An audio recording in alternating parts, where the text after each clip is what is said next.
Então não pode acontecer de ter uma Assembleia de Deus, de ter um presbiteriano, de ter um batista e parede preta. Meus irmãos, a gente só tá falando uma coisa. Lutero nunca quis abrir uma igreja. Lutero quis resgatar a igreja verdadeira, a igreja primitiva. Você tá vindo aqui pra fazer debate ou discurso? A primeira igreja não nasceu em Roma, nasceu em Jerusalém. Como no Antigo Testamento. São Jorge, quem vocês idolatram, você sabe muito bem o motivo da morte dele. Foi não se negar a adorar os deuses romanos. Sim. Mas entre os protestantes mesmo, tem uns que acham que os outros vão pro inferno. Então não... E chegamos ao último tema do debate entre um católico versus 25 evangélicos, que aí, né, foi debatedor central, que é o católico, é o Ariel Lazari, que vocês têm comentado muito e tem ganhado uma repercussão aí na internet. Então vamos para este último tema, e este último tema é: abrir a própria igreja não é bíblico. Ai, vamos lá. Lá vem ela, ai meu Deus. Bem-vinda de volta. Obrigada, meu irmão em Cristo. Não abrir, como que é? Abrir a própria igreja? Eu vou lá, vou abrir minha igreja. Não é bíblico. O que é uma igreja? É uma congregação de fiéis que amam a Cristo, que tem fé em Cristo. Nós somos a igreja, nós somos o templo. Quando Jesus morre na cruz, ele rompe o sagrado geográfico. Não existe mais um local. Existe agora pessoas que têm o Espírito Santo. Para quem Paulo pediu para ser apóstolo? Paulo fez sucessores no lugar dele, né? Apóstolo de Cristo, escolhido por Cristo. Em nome de quem ele vem, não quem ele vem por Cristo, não por homens. Né? Mas Paulo é apóstolo, né? Como ele mesmo disse. Ué, mas o Papa também não é uma sucessão? Ele é sucessor dos apóstolos. Então. Inclusive, isso de Paulo, né? Paulo, ele é um apóstolo, e se a gente vai lá para a carta aos Gálatas, no capítulo 1, versículo 18, Paulo, que ele nem precisava fazer isso, que ele recebeu direto de Cristo e está na época apostólica. E por que a gente não pode receber direto de Cristo? Pelo que aconteceu com Paulo, ó. No capítulo 1, versículo 18, ele fala: E assim, não somos Paulo, e mesmo Paulo, ele foi batizado por Ananias, ele teve sua missão reconhecida pela Santa Igreja, e ele se submeteu ao Evangelho dos Apóstolos. Então, mesmo ele tendo recebido a missão por Cristo, ele se submeteu à igreja de Cristo, a igreja primitiva. Ele passou o primeiro capítulo inteiro dizendo que ele não recebeu isso de imposição de mãos, ele recebeu de Cristo. Exatamente. Versículo 18 ele fala: depois de 3 anos fui a Jerusalém para ver a Pedro e fiquei com ele 15 dias. E o próprio Paulo questiona o Papa de vocês, né? Sim, ele exortou. E não tem problema nenhum você exortar o Papa, desde que seja feito com respeito. Aliás, isso está lá no Código do Direito Canônico. Nós podemos exortar, sim, denunciar, mas não faltar com respeito, nem falar mentiras, nem dar falso testemunho, como é o que muitas pessoas fazem, né, com os papas atuais aí, né, principalmente alguns católicos. Nós precisamos ter unidade institucional, é isso que São Paulo fez aqui. Mas é isso que nós temos aqui. E é isso que São Pedro fez também na segunda carta dele, capítulo 3, versículo 15, em que ele diz que as cartas de São Paulo são escritura. Então não pode acontecer de ter uma Assembleia de Deus, de ter um presbiteriano, de ter um batista e parede preta. São liturgias. Parede branca não é só liturgia. É liturgia. Isso que liturgia é se eu vou celebrar em latim, em português, se vai ser de um jeito ou de outro. Agora, dizer, por exemplo... Igreja, olha só. Inclusive tem igrejas dessas que dizem que só eles são salvos, por exemplo, tipo dentro dessas denominações. A sua, só você é salvo. A igreja não fala que só nós somos salvos. Nós aqui somos todos rebeldes. Não, você nasceu católica? Nós todos aqui somos católicos, porque a palavra católica é uma igreja mundial.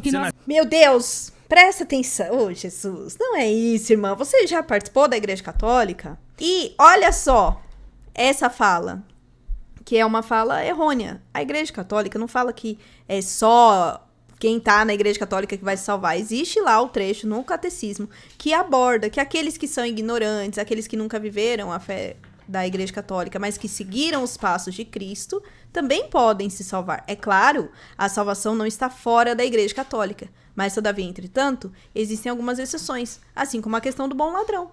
Aquele ladrão, ele se arrependeu. Então, existem as exceções, mas nem toda exceção é a regra. E não, vocês não são, tipo... somos rebeldes e estamos... Não é, a gente não trata assim. É só os exagerados, tá? Nós rompemos com a igreja, com o Império Romano. Eu não falo isso. Vocês não acha que nós somos um espantalho? Meus irmãos, a gente só tá falando uma coisa. Lutero nunca quis abrir uma igreja. Lutero quis resgatar a igreja verdadeira, a igreja primitiva. A primeira igreja não nasceu em Roma, nasceu em Jerusalém.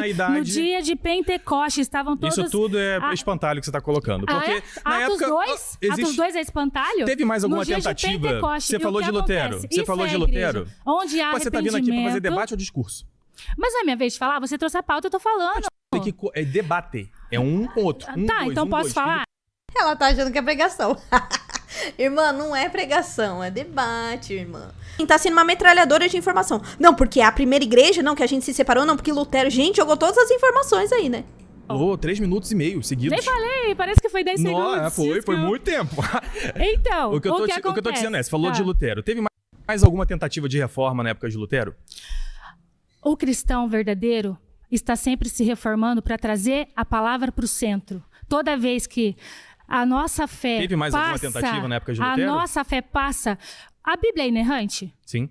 O homem é inerrante? O homem não. Aqueles que estão... O no homem cargo é de inerrante? apóstolo- O homem não é inerrante. Se a Bíblia é inerrante, o homem não pode estar acima de algo que é inerrante. Mas aonde que o homem tá acima, irmã? Não é isso. Porque se for... Vamos lá, vamos seguir esta linha de raciocínio dela. Se o homem não é inerrante, e ele não pode estar acima da Bíblia, então não deveria existir todas essas divisões. Porque o que aconteceu diante das divisões desde a igreja primitiva foram homens que alguns sim tinham boas intenções de reformar, de mudar questões, de denunciar, mas que se revoltaram, se rebelaram. E aí? Formaram suas próprias igrejas. Então, essas pessoas, elas são errantes. E elas estão acima, então, daquilo que Cristo fez em Pedro. Aquilo que Cristo fez em Paulo. Aquilo que Cristo fez em toda a sua vida pública e quando ele falou da igreja. E qual que foi o respaldo bíblico que Opa, tem um WhatsAppzinho ali com as mensagens. nasceu a Igreja Católica? Sobre essa rocha, edificarei a minha igreja. Pum, Igreja Católica nasceu. Não é só isso. Toda a vida de Cristo é a fundação da Igreja Católica, né? E a gente diz que, especificamente, é no ato de Pentecostes, em que o Espírito Santo desceu sobre os apóstolos e eles passaram a falar todas as línguas. Todas católica, né? É uma igreja universal, igreja que abarca todos. No seu Instagram, você falou que uma resposta, voltando só um pouco, uma resposta para idolatria era também os anjos, os arcanos em volta da arca. Sim, Êxodo E 25. você sabe que muita coisa na Bíblia é simbólico. Eles representavam a guarda da santidade de Deus. E os católicos usam muito também João 3, 14 e 15, onde Jesus se compara a serpente de bronze, É Números 21, dizendo né? que assim como a serpente foi levantada no deserto, ele precisava ser levantado na cruz para que todos crescem nele. Sim. É que esses Isso é idolatria? Esses versículos que eu uso é para mostrar que a proibição, até mesmo no Antigo Testamento, não era uma proibição de ter qualquer imagem. A propósito, vou trazer uma coisa aqui para vocês. O Templo de Salomão era cheio de figuras de quê? Era figuras de bezerros, era de árvores e tudo que era oferecido a Deus. Pois bem, no Novo Testamento a gente não oferece bodes e carneiros para Deus, né? O que a gente oferece é o próprio Jesus Cristo e os seus santos que estão sofrendo com ele. Inclusive, são As uma informação. vítimas, os mártires, enfeitam as nossas igrejas hoje em imagens, como no Antigo Testamento São os bodes. São Jorge, quem vocês idolatram, você sabe muito bem o motivo da morte dele. Foi não se negar a adorar os deuses romanos. Sim. E por que ele é usado hoje em dia como idolatria para tanta... Mas Tem você a tá oração. Primeiro, vamos corrigir sua fala. Não é idolatria, é veneração, é intercessão dos santos. E por que ele é respeitado, é venerado? Exatamente porque ele é um exemplo. Ou seja, foi contraditório. Parece os comentários que a gente recebe aqui no canal. Meu Deus. Para São Jorge. A primeira coisa, está mudando o tema aqui da nossa conversa. A gente poderia falar mais sobre isso, até tinha mais coisa para trazer, mas esse não é o tema. O tema que a gente está debatendo é se eu posso chegar e abrir a minha própria igreja. A sua colega disse que todos somos a mesma coisa. Bem, mas entre os protestantes mesmo tem uns que acham que os outros vão para o inferno. Então não pode ser a mesma igreja. Mas né? aí que São tá, igrejas você generaliza na parede preta. Eu sou contra a parede preta, eu sou contra as luzes. A minha igreja não Mas tem esse isso. é o grande problema. Nosso Senhor Jesus Cristo, Algumas quando é estava no Horto oba-oba, das algumas é Oliveiras... oba-oba. Beleza, é só procurar uma igreja protestante séria. Não voltando àquele tema, a questão da parede preta, só tendo um texto aqui. Gostaram da parede preta. Não, hein? Hillsong... Hillsong... Ninguém vai em parede preta a propósito, né? Que pena. Hillsong, 1993, na Austrália. Foi a primeira igreja que começou a trabalhar com isso, né? E a outra questão também que você falou que diverge porque é preto, você estudou em Israel, né? Sim. Você já participou de alguma festa de bar mitzvah? De bar mitzvah nunca. Você devia participar, que você ia se escandalizar. Por quê? Porque é uma festa muito festeira, levantam cadeiras, brincam, muito verde, esse é o grande problema da gente pegar os judeus de hoje e usar como fonte de inspiração para nossa liturgia. Já foi em alguma festa de Sukkot também? Só fui a festa de Ano Novo. Mas você já foi em Sukkot? A propósito, era uma festa que era bem tranquila, né? A gente ia lá, todo mundo trocava de roupa, sentava. Sukkot você escandalizar também. Mas indo ao tema aqui... Ô, irmão, tem gente que se escandaliza com a Santa Missa, que tem silêncio. Tem gente que se escandaliza com um grupo de oração. Tem gente que se escandaliza com um encontro de jovens. Aliás, tem gente que se escandalizou com a Jornada Mundial da Juventude em Portugal. Então, assim, se vocês falam tanto de escândalo, lá na Santa Missa vocês iam. Vocês já se escandalizam sem ir? Imagina indo. Quando você falou que não teve mais, além de Lutero, quem abriu... mas olha só, gente, esse é o grande problema de conversar com os protestantes. A gente está falando, posso abrir a minha própria igreja? Posso falar a igreja do Ariel, palavra da vida do Ariel, posso abrir? Tá, só pegando o contexto que você falou de Lutero, que parou por ali, né? John Wycliffe, Jerônimo Savonarola, William Tyndale, você vai citar milhares, o próprio John Hus, divergiu também. Eu posso colocar um monte de pessoas aí também. É um problemão, que Nosso Senhor falou. Que todos sejam um, assim como eu e o Pai somos um. Mas divergindo do que estava estabelecido, que seria a questão da Igreja Católica. Não, é o Zwinglio, Calvino e Lutero têm divisões tremendas entre si. Inclusive, Jesus fala, pelos frutos conhecereis a árvore, né? Vereis se é boa ou não. Por que você acha que, por Porque exemplo, na primeira geração de protestantes já teve toda essa briga. Por que lê? Cada um abriu sua igreja? Bíblia, por que se fazia as missas em latim? Eu vou te falar de outra... Eu perguntei pra ela, não trouxe, mas assim, tem outros reformadores dessa época que as pessoas falam um pouco. Que é Santa Teresa d'Ávila, São João da Cruz, Santo Inácio de Loyola. Eles são reformadores, porque eles viram que havia uma depravação moral na época deles, assim como São Paulo viu que havia na comunidade de Corinto. Essa depravação moral era dentro de uma questão religiosa? Era por não seguir a disciplina religiosa. Eles corrigiram isso. Mas olha só que importante. Vão ter isso, gente, até dentro das nossas paróquias atualmente. Muitas coisas que acontecem precisa de ajustes, de correções, e eu não estou falando aqui de dogmas, tá? Naquilo que discerne questão de administração, questão às vezes de liturgia, questão de atitudes e comportamentos dentro da liturgia, dentro da paróquia. E é super normal a gente pedir essas coisas e ver essas coisas. A gente tem que corrigir. Afinal, somos falhos. O que isso não pode acontecer é vir uma questão de rebeldia, uma questão de separação, uma questão de divisão. Porque, como o Ariel falou, todos somos um. Então, vocês acham que os santos também não se incomodavam? Teve santo que puxou a orelha do Papa. Mas puxou a orelha sem faltar com respeito, viu, Raditrades? Puxou a orelha para o bem da igreja. E não para favorecer o seu argumento ou favorecer aquilo que eu acho que é a igreja. Então, sim, existem aqueles que são os protestantes que saíram da igreja. Existem aqueles que estão dentro da igreja, querem mudar a igreja para o seu bel prazer. E tem aqueles que lutam diariamente para reformar como esses santos. E que conseguem.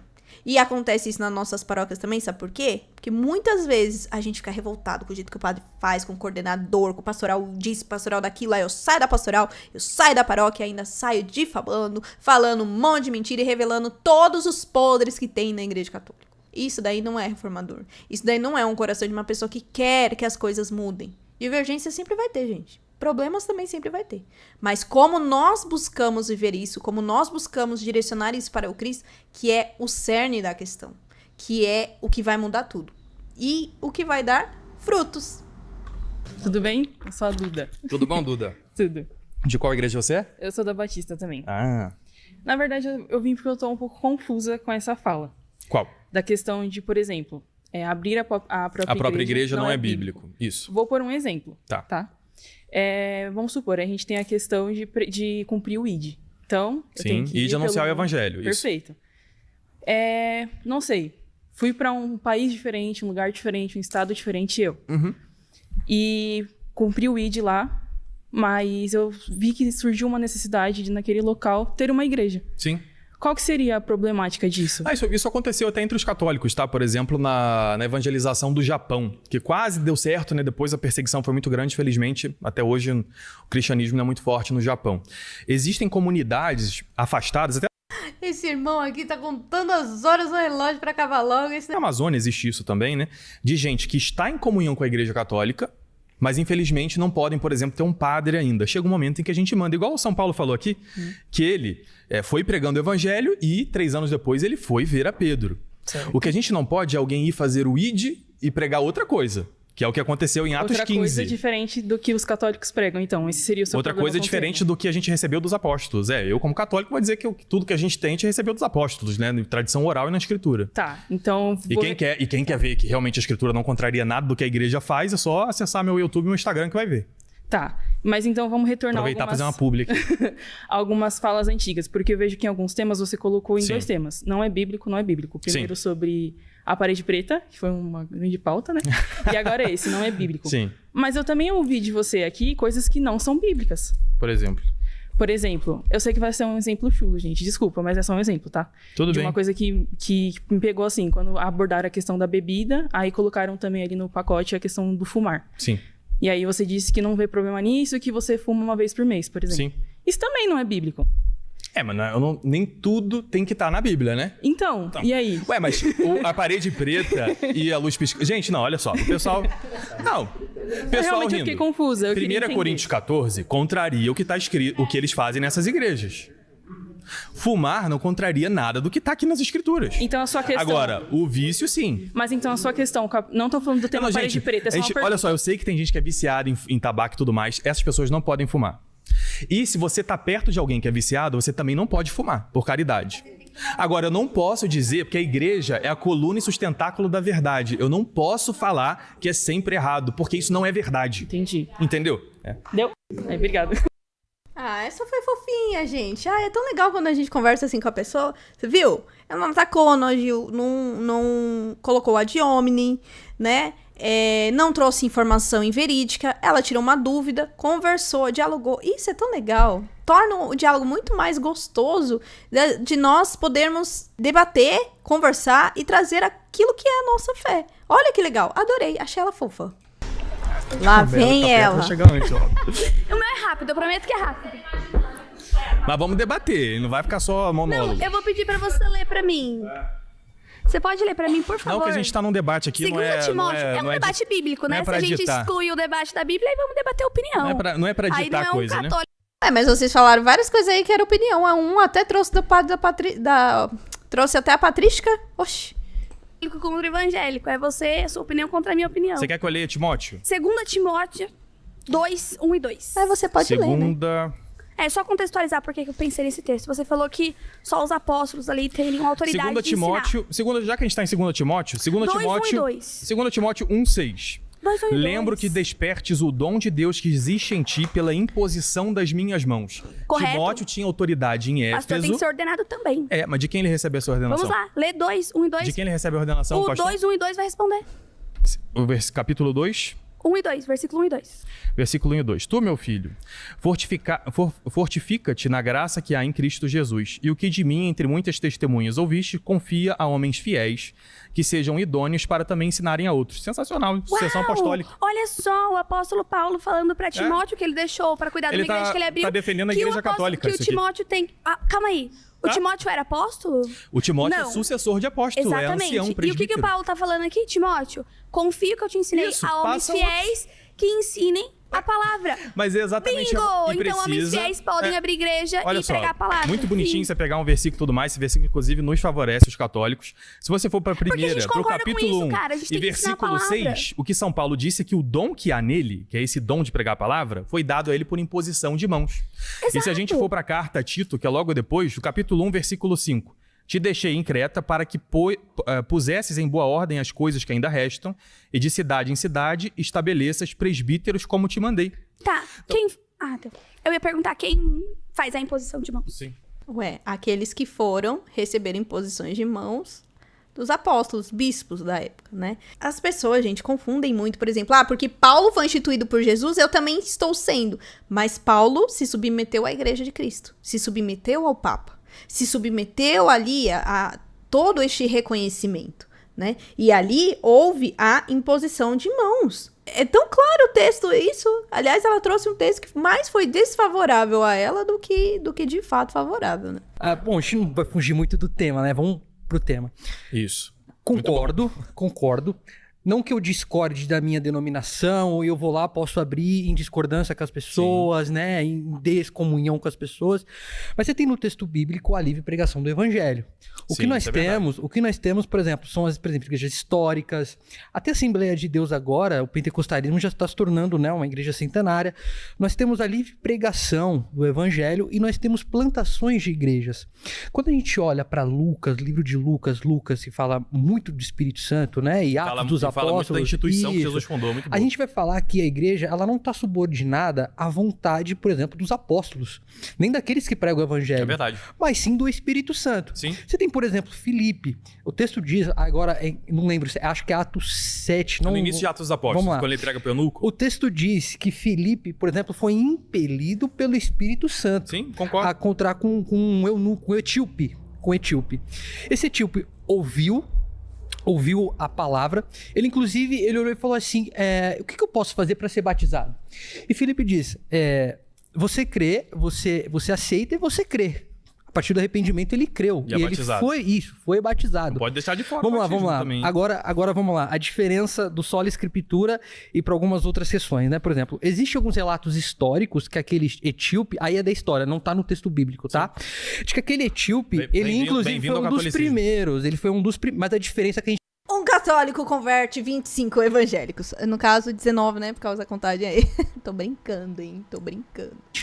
A gente não toma a tradição católica como dogmática acima do texto. São Paulo vai lá, vamos lá. Felipe é transportado e prega. Por aquele homem que foi impelido pelo Espírito Santo, dependente do Espírito Santo, ele ouviu, foi batizado e a história narra, alguns historiadores narram de que aquele homem foi um dos primeiros a pregar na Etiópia e chegar lá, enfim, na África. Uma igreja que hoje usa incenso, intercessão mas a diferença é que a tradição oral e a tradição que a gente tem escrita dos apóstolos está na onde, Oriel?